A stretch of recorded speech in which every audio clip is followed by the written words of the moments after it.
everyone. Good afternoon or morning, whatever it is where you are on this day. It's wonderful to know that you're watching. Thank you for being here with us. We're in the sanctuary at First Presbyterian in Natchez. Today we're going to read that famous story that most people know still today as the prodigal son. What John just played, "Come thou fount of every blessing." In verse 3 has these wonderful words. "Oh, to grace, how great a debtor daily I'm constrained to be. Let that grace now like a fetter bind my wandering heart to thee. Prone to wander, Lord, I feel it. Prone to leave the God I love. Here's my heart. Oh, take and seal it. Seal it for thy courts above." Beautiful, beautiful in all its verses, but particularly that third verse seems to fit what we're going to read today. This story, as many of you will know as you think about this prodigal son story, know that it's in the 15th chapter of Luke. If you'd like to read along, get your Bibles now, and we'll read chapter 15. We're starting at verse 11. I was going to stop and not take in the second brother, the older brother, in this meditation today, but I tried doing that and it did not work.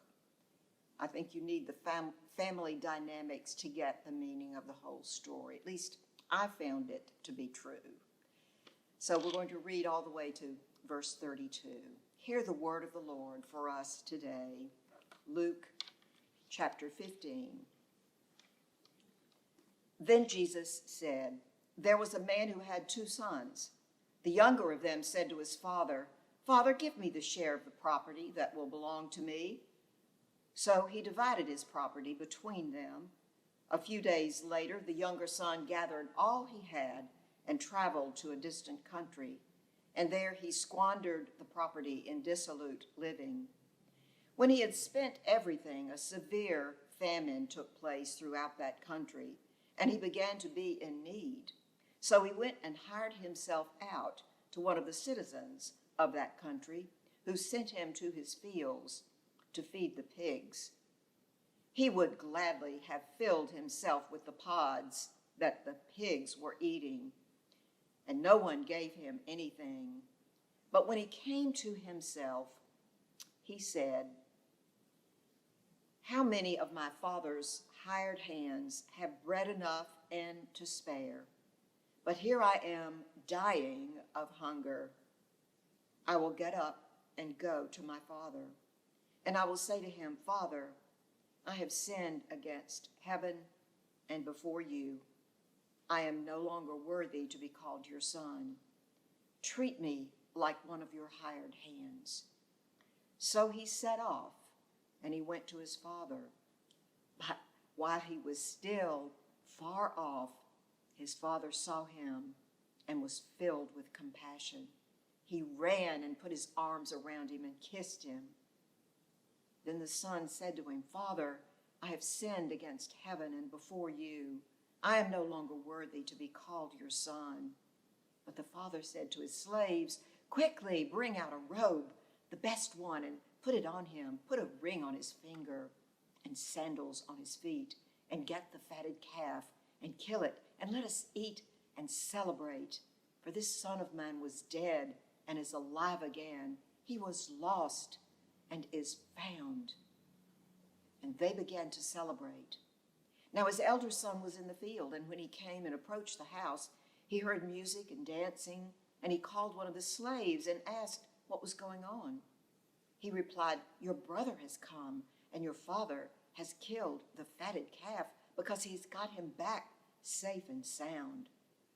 Then he became angry and refused to go in. His father came out and began to plead with him. But he answered his father, 'Listen, for all of those years, I've been working like a slave for you, and I've never disobeyed your command. Yet you have never given me even a young goat so that I might celebrate with my friends. But when this son of yours came back, who has devoured your property with prostitutes, you killed the fatted calf for him.' Then the father said to him, 'Son, You are always with me, and all that is mine is yours. But we had to celebrate and rejoice because this brother of yours was dead and has come to life. He was lost, and he has been found. This is the word of the Lord for us today. Thanks be to God. This is, as you know the story, I feel many of you do know the story, is complicated and fascinating. If you're familiar with it, you know that most people say it's about love and grace, and it certainly is that. I think love and grace just fly off the page. I also think, though, that the story is about family dynamics. It's about sin and forgiveness, of course. It's about extravagant waste and about extravagant reconciliation. It's about greed and jealousy, self-righteousness, and it's about home. As I said earlier, I thought that I might try to prepare this meditation without that second son in the story. But I think we need a picture of the family dynamic to understand this story in its fullness.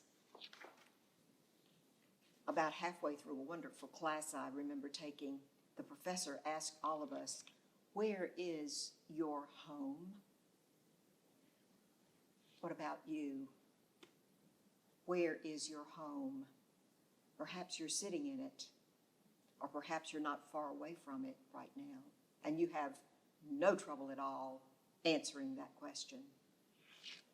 Home might be the place where your grandmother lived, though. It might not be where you are right now. That safe and comfortable place that you remember with a big yard and maybe a swing somewhere in the yard. A place where you could do no wrong because a grandmother's love is like that.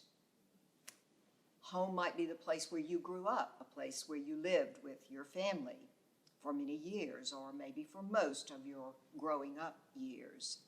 And it may be a place that you've romanticized a little bit. Maybe you remember the good things, but occasionally you let those other clashes and conflicts get into the mix as well. Home might be the place where you are now, the place where you're so glad to arrive at the end of a day when you're tired and you walk in and it feels like a safe place to you. But that home also can be, for some of you, a place where you arrive and there are frustrations galore. You understand that another bill has come to pay something you are not quite ready to pay, or another child has a need to go to the doctor and you are surprised about that. And all kinds of things can happen in the place we call home. It is a place of mixed feelings, mixed emotions, and I think home is just that, not one thing. It is complicated. The younger son in the parable was far from home when he realized that he shouldn't be. He had spent all of his money that he had taken from his father as his inheritance, and he was absolutely alone. Things had really gone sour for him. A bad day turned even worse. And he considered the awful spot that he was in and thought about what it must be like right at that moment in the field where his father's hired hands might be eating their lunch. And he said to himself, that's where I need to be. He had wanted to be free from his family. He had wanted to go and explore the great world and to have a wonderful time, and he didn't realize, perhaps, that he would spend all of his money in such a short time. But now he was experiencing loneliness and heartache. As Jesus tells the story, Jesus says he came to himself. We're not sure exactly what that means, but we think that's the moment when he realized that he needed to do something, that he was in a very bad place. So he decided that he would go to his father. The word home did not come to him, but the word father did. He didn't expect to be forgiven. He didn't picture his father running to him and calling the servants to put a robe on him and give him sandals for his feet, and put a ring on his finger, and call a big celebration for him. He only wanted to be in a safe place where he could perhaps sit and have fellowship with the hired hands. That is where he thought he belonged. It appears that when the younger son neared the house, his father saw him and greeted him with much delight. The story of the two sons is the story of all of us, maybe not in exactly the same plot or the same language, but we've all been through this story before. And it's our story as the church as well. The church is where God lives, the place where we are nurtured in that love and grace that God offers. It's the place where those who need it come many times to try to find it. Like the father in the story, we're called to rejoice over any and all who might come to this place, this church, this place we call church, which is God's house, where God is the Father always. As we hear this story afresh today, maybe it gives us a short checklist for what God calls us to be as the church when it comes to bringing people into the church who are hurting and might really need to hear about God's love and grace. God always wants us to be people who have open arms to welcome all who come, party givers who celebrate homecomings, people who know what it means to provide new clothing of Christ when baptisms, holy baptisms, take place, people who rejoice abundantly in one life that was lost but now found. So what do we say of the older brother? Much has been said. There aren't many things new to be said, but it is a good thing to remember this part of the story as we think about the fullness of God's love and forgiveness. At the end of the story, we see the older brother sulking and feeling hurt. He's indignant at the celebration of his brother, who has been the wayward son and has come home and has been exalted as the honoree of a big celebration. It's easy to condemn the older brother, but it's also easy to understand how he feels left out.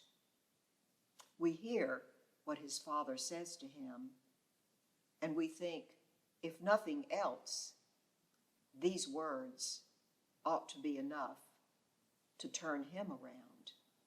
And the father says, "But son, you are always with me, and everything I have is yours." The older brother does have reason to be hurt. He's doing everything right. He's the obedient one, always where he's supposed to be, serving his father, doing the things that he knows have to be done to keep the farm running well. He doesn't understand his father's deep and loving forgiveness toward the wayward son. But to put the story in the context of God's love for his children, we know that when God is out searching and healing love finds one who turns repentant toward him, there's a big celebration in heaven.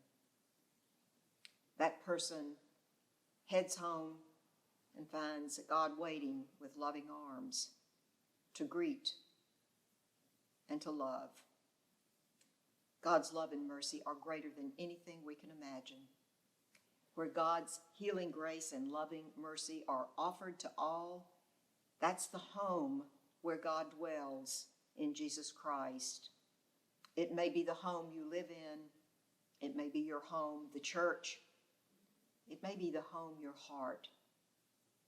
Think of all of those ways where God dwells and welcomes the sinner home with much love and celebration.